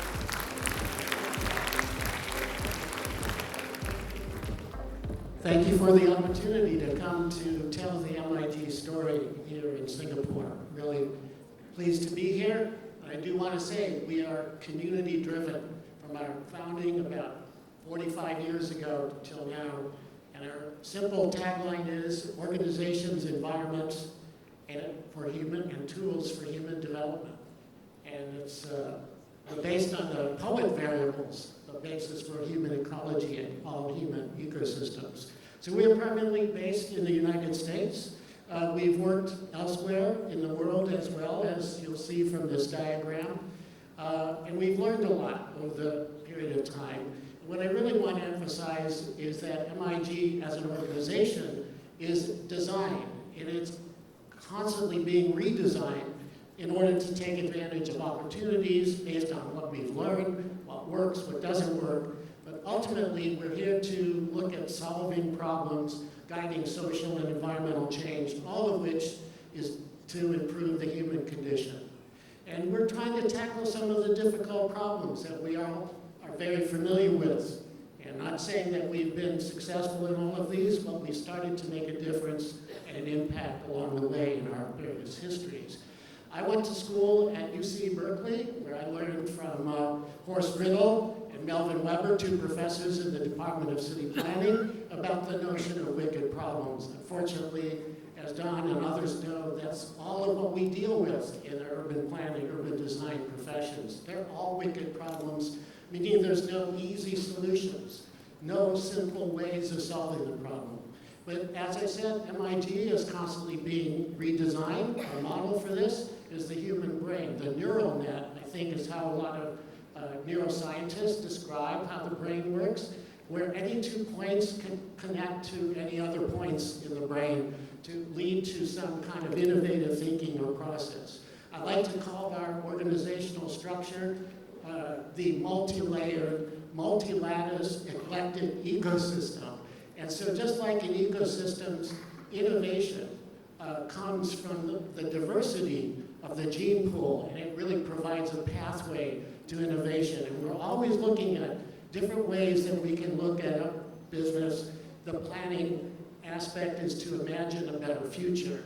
We look at technology to create the tools that we need in order to achieve change, to build a healthy environment through good design, to motivate and inspire people through communication, engaging information tools, to manage and facilitate organizational change, and also to look at science and incorporate scientific research and discovery within our organization in order to learn new ways of doing things. As I said, maybe over 30, 40 disciplines, including theology here at MIT, and a lot of those disciplines come together on individual projects. Some of them have their own central areas of focus in business development, as you see depicted here. Now, the projects we do are often some of the tough problems that we read about, learn about. One of these happened to be the issue of flood risk reduction.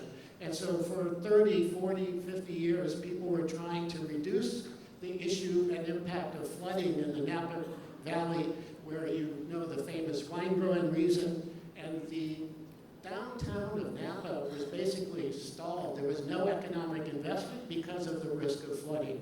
We started with a watershed-wide approach, looking at the problem of the various years. A lot of attempts were made.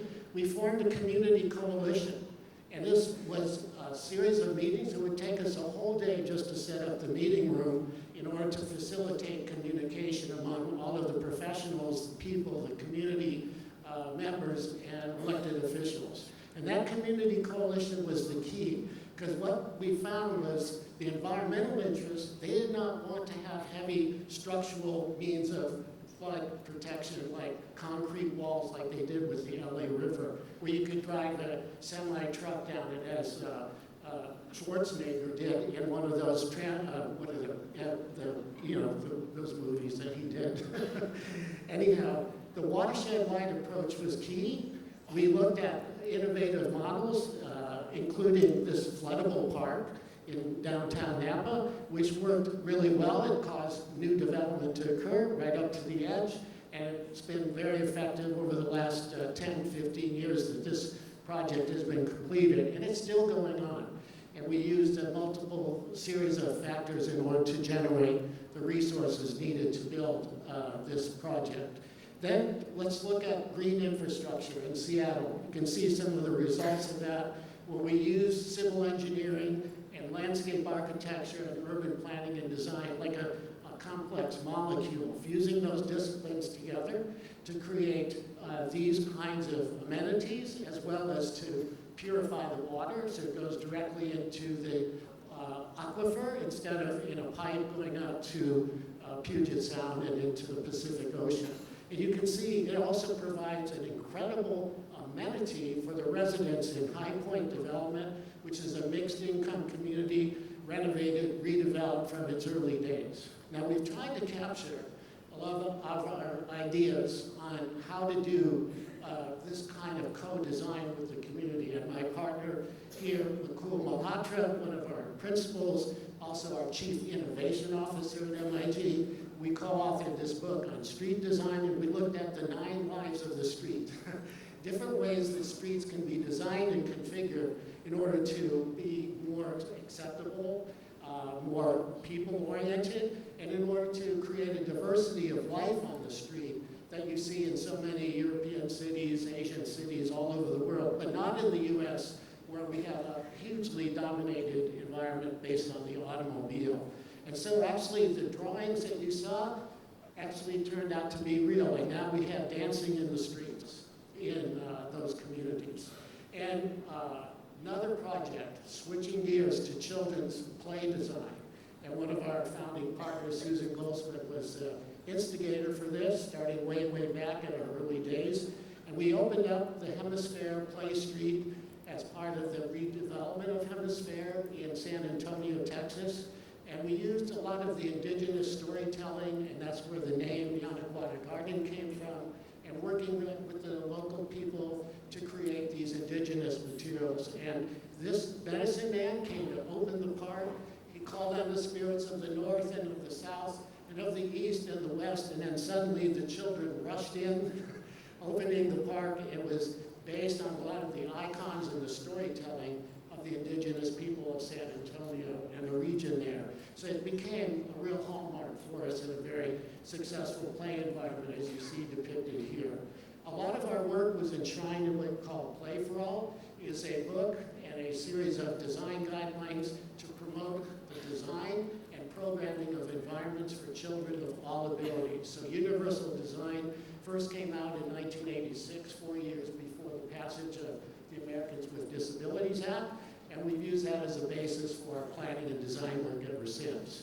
You see here depicted a lot of our work showing the development of tools for co-design, working with the community, using wall graphics, using every possible technique, including breakout groups, walk-on maps, games, all of these things that are designed and customized specifically for working with our community groups, whenever was appropriate.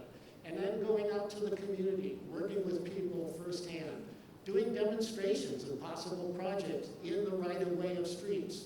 Why not show people exactly what we're talking about, get shopkeepers involved, get the community members involved, cyclists, and create a festival around community engagement process. So that's some of the ways we do work. We bring in children, that brings in the adults and the families, and it becomes a community event where they present to us their ideas and we learn from them. We're adopting a lot of the tech tools that you have a lot of familiar with, including the Zoom environment, and we've been able to transfer a lot of our in-person tools to the Zoom environment to make that also a successful interaction process.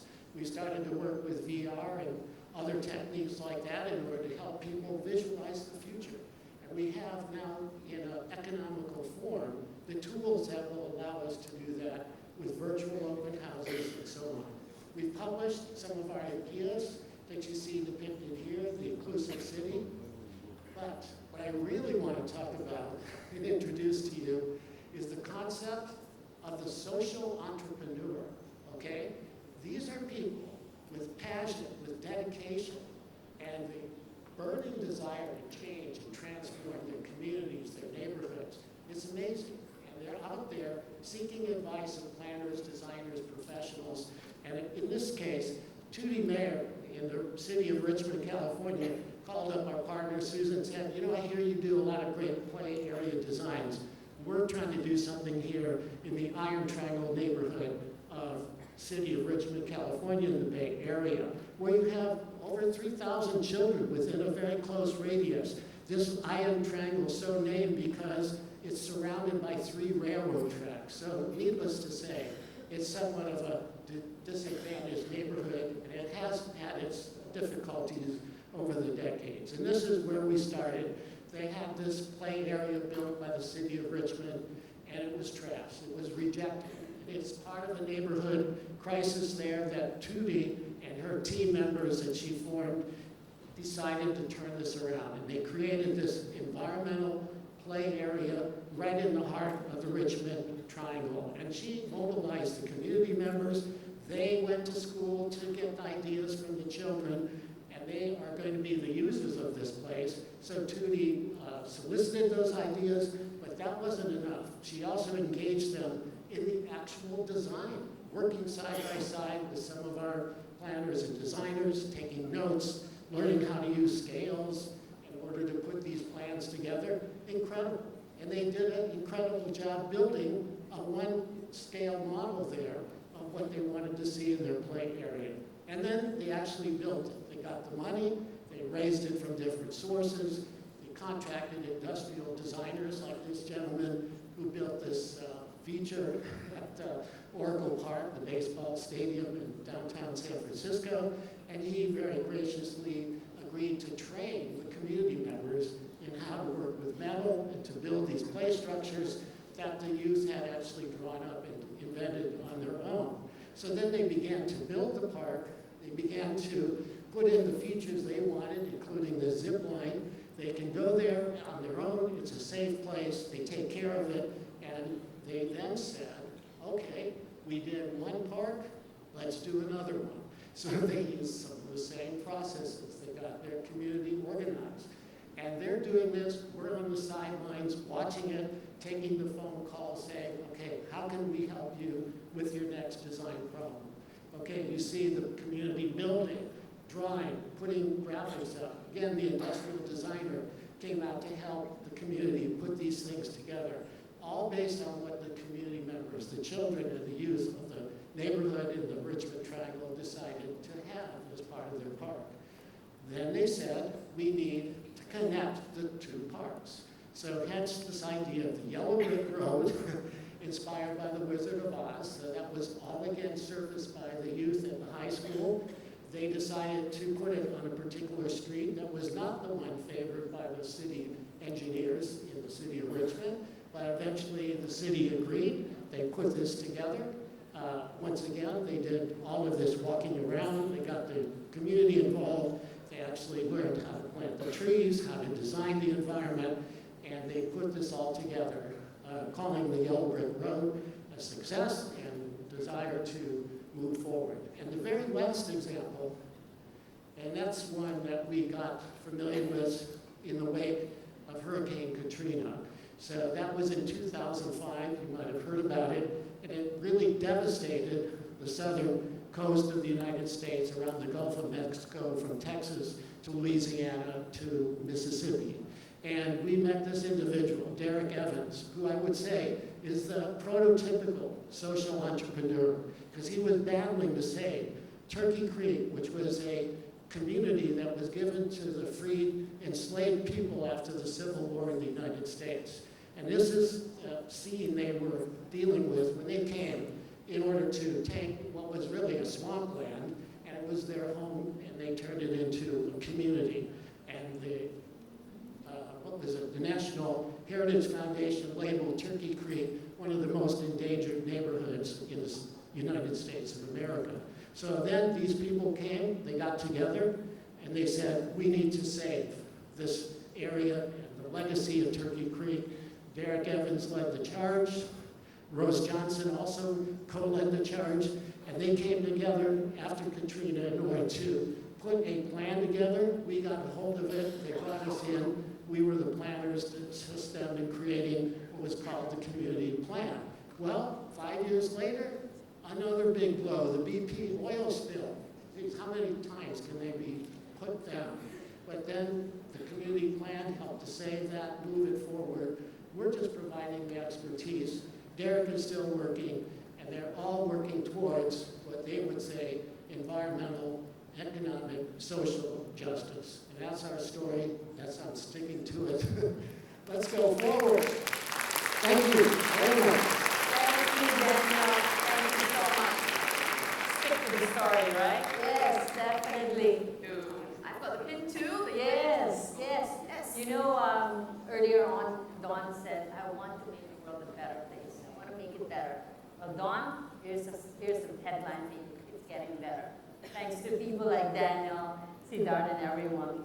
Daniel, thank you for reminding us that inclusive design isn't a slogan.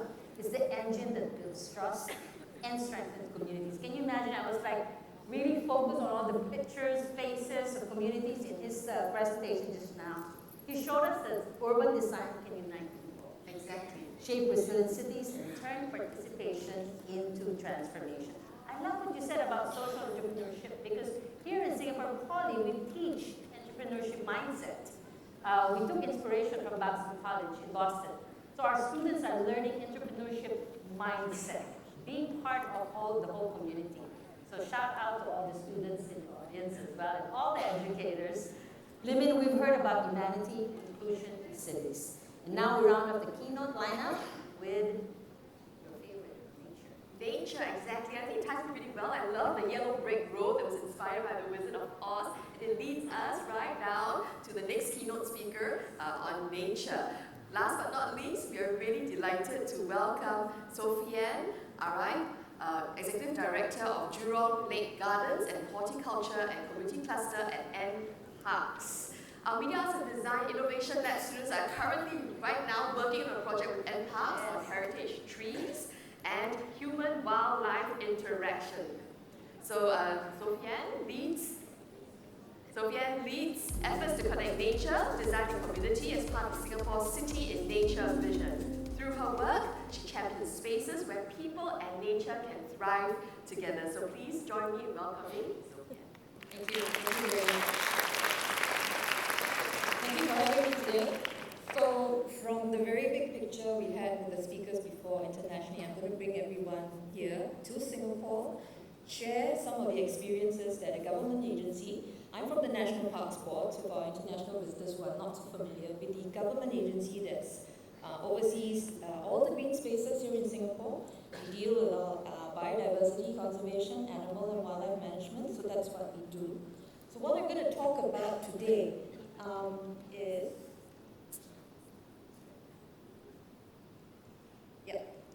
there we go. Designing parks for health in Singapore City in Nature, right? So what is City in Nature? So City in Nature is a paradigm that Singapore has not too long ago, just in recent years, pushed ahead as a new form or a new planning paradigm in which we design our city-state. So I think SMS Janil Puducherry earlier mentioned that Singapore really is a city-state by design. That's not wrong.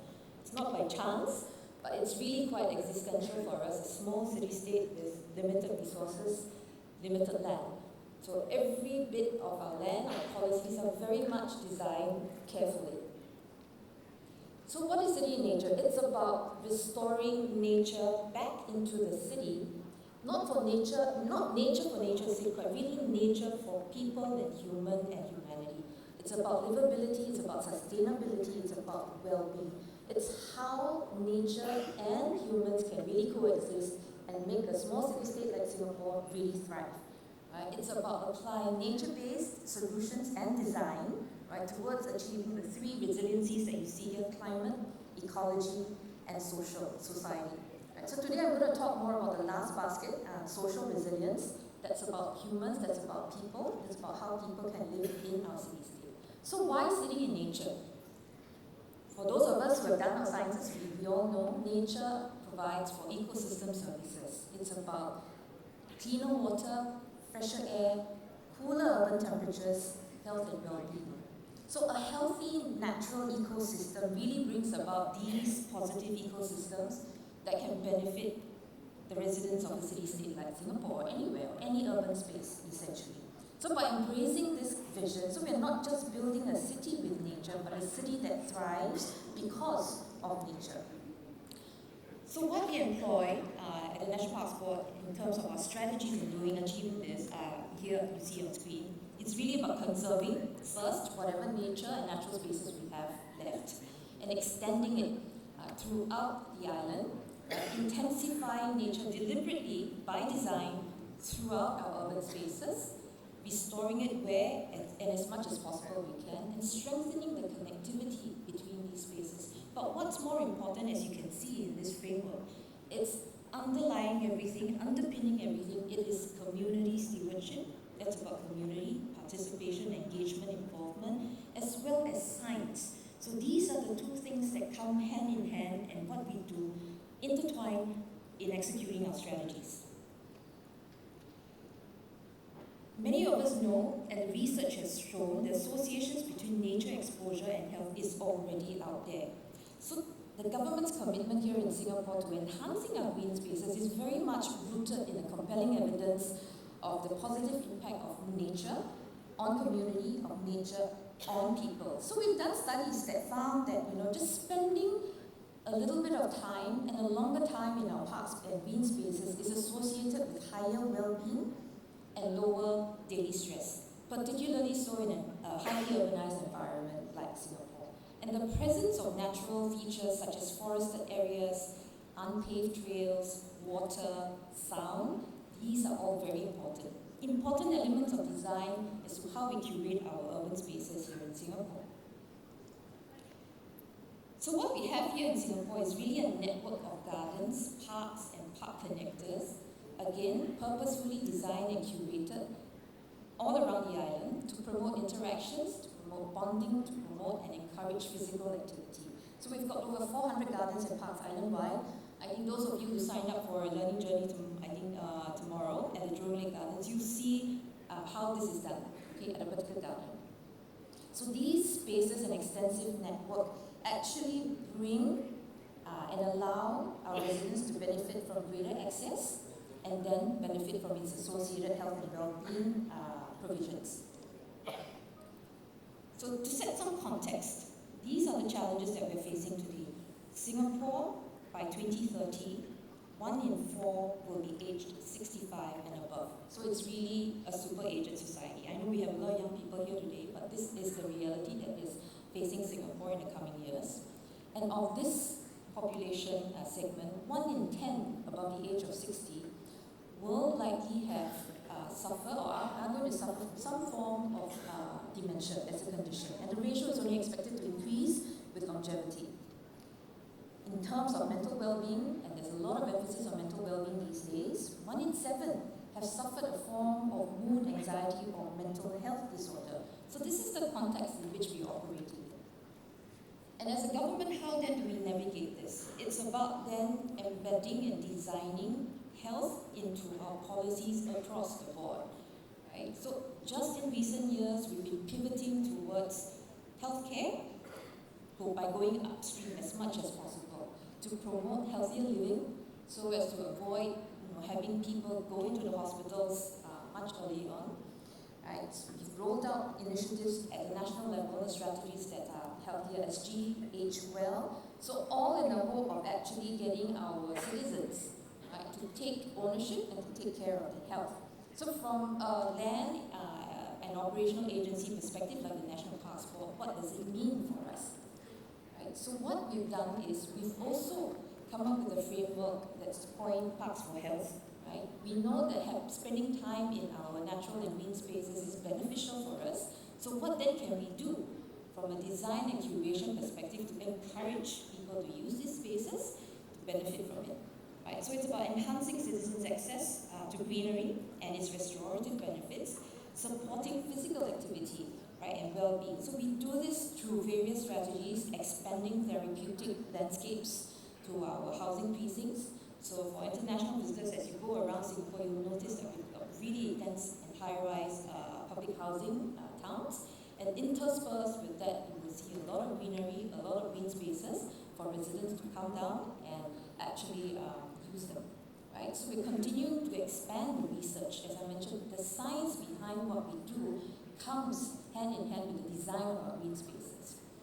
And it's not just the physical space that we provide or design. What's more important is how you activate these physical spaces for the benefit of users.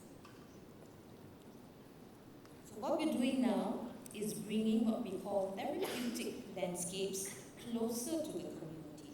And this is being done with the science, with designers, and the community at the heart of these things. So we have a whole range of what we call therapeutic landscapes that we are now bringing closer and closer to people where they live, where they work, and where they recreate, in the form of allotment and community gardens that brings people together with common gardening interests, for example. We have purposefully designed therapeutic gardens that allow people to optimize and get the maximum benefit from being in a natural space. Nature play gardens. So it's not just about catering to a senior population.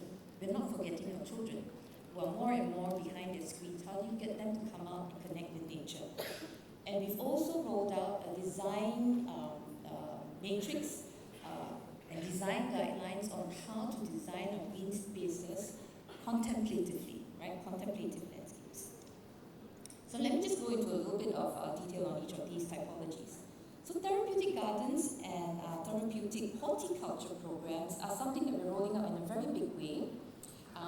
We have got design elements, again, backed by science, on how you design spaces that encourage contemplation, that allow for users with certain conditions like dementia not to feel lost, not to feel anxious, and to be able to moderate their moods and cognitive responses to the environment.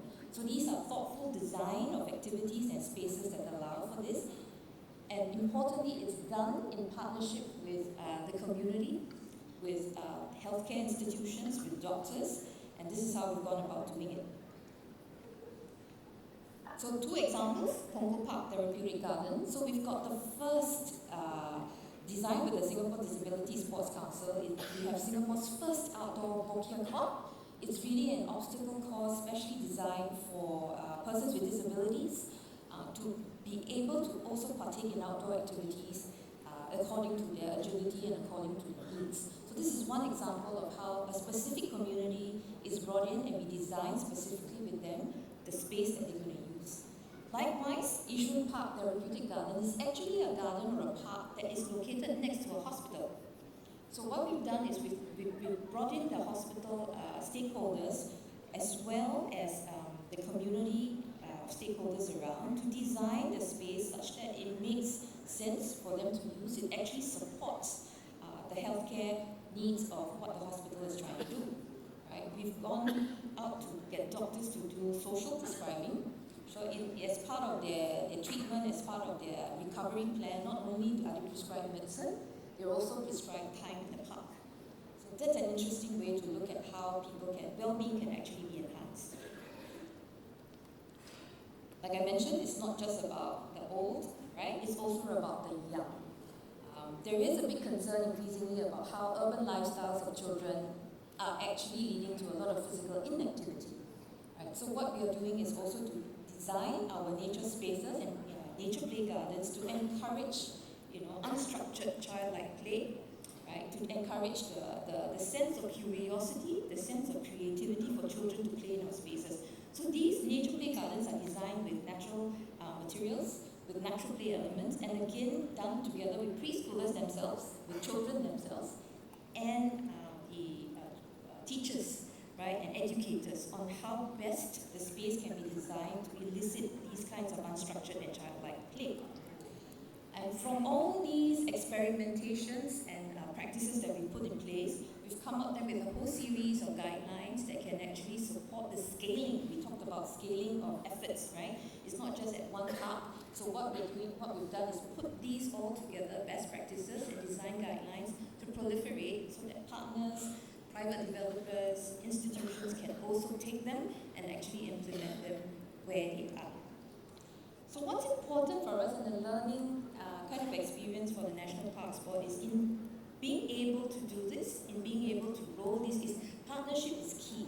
We can't do this alone, right? Resources are finite. We find the right champions, we find the right partners in healthcare institutions, in educational institutions, in the community themselves, in the form of volunteers, to actually bring out the best of our green spaces, to program it and to provide activity and initiatives in these spaces that lend itself to supporting community activities.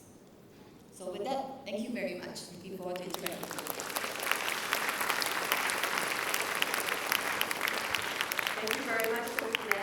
Okay, and I really like how she talked about how nature lives together with nature and human we live together, but really informed by data, science. I really enjoy my weekly jogs at the nature parks, the park connectors. We're really very blessed here in Singapore to have all these facilities.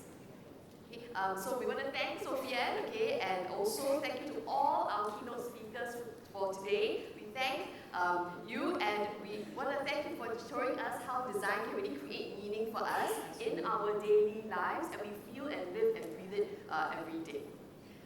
Before we move on, I would like to ask the audience that if you would like to respond to any of our keynote speakers and their messages, you can definitely still share your thoughts on the Design Your Conference site at dyc.sg. We will be drawing from your reflections later on in the program, so please keep them coming and add your own voice QR code that was going to show on screen shortly, okay, for the event feedback form. It's a quick way for us to let us know how you're doing or how the morning has been for you so far, and your feedback can help shape the next 2 days. And I'm sure you will have a very good feedback when you hear the next part of the program, which is a short refreshment break. Please return 11:15. Please be back here for our morning plenary session. While you're outside in the exhibition area, do look out for the limited edition of DNDA25 stickers. They are a light-hearted way to signal who you are in this community, whether you're a dreamer, a designer like Limin here, an advocate, or somewhere in between. Pick up one, and if you see something that speaks to you, talk about it, network, and enjoy your first refreshment break of the day. Exactly. I'm going to run out to get a sticker.